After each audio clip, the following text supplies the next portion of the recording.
Bonjour et bienvenue à cette formation portant sur le transport de marchandises dangereuses.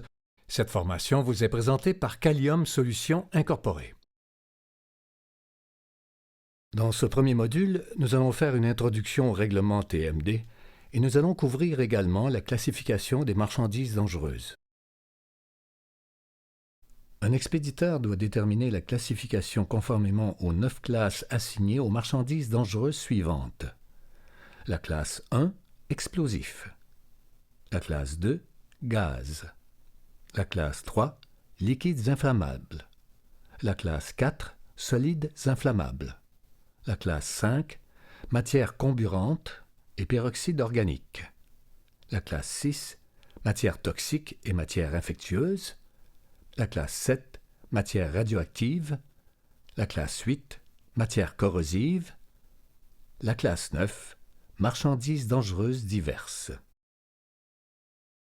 Dans le deuxième module, nous allons voir les exigences pour la rédaction d'un document de transport conforme.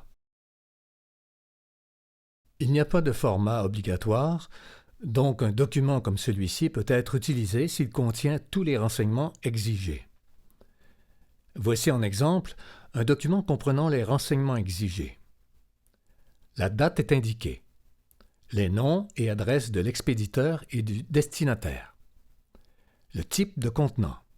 L'indication d'une marchandise dangereuse par le X et la description d'expédition, y compris la quantité, y sont aussi indiqués. Le numéro 24 heures est inscrit.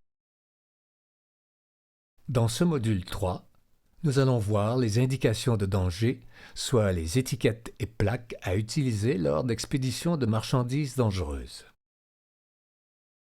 Voici l'exemple d'un colis avec les indications de danger requises.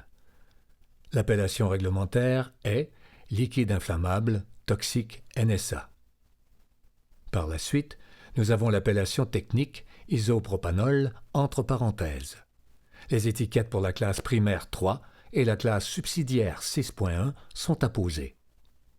Le numéro d'identification UN 1992 et le code d'emballage, commençant par 4G, sont également bien visibles. Le module 4 nous présente les emballages à utiliser lors d'expéditions de marchandises dangereuses.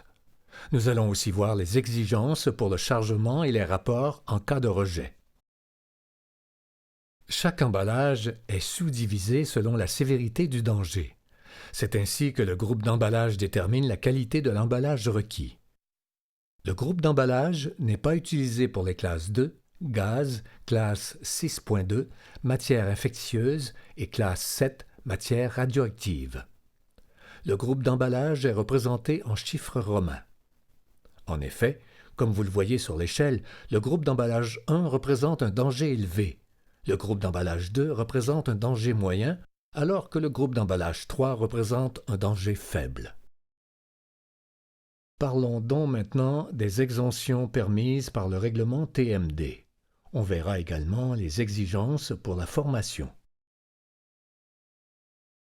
La formation est requise par le règlement TMD pour toute personne qui soit prépare, demande, charge ou transporte des marchandises dangereuses. Cette formation doit être renouvelée à tous les 3 ans. Le certificat doit être émis par l'employeur et doit être montré sur demande à tout inspecteur. Une formation antérieure par une autre compagnie n'est pas transférable.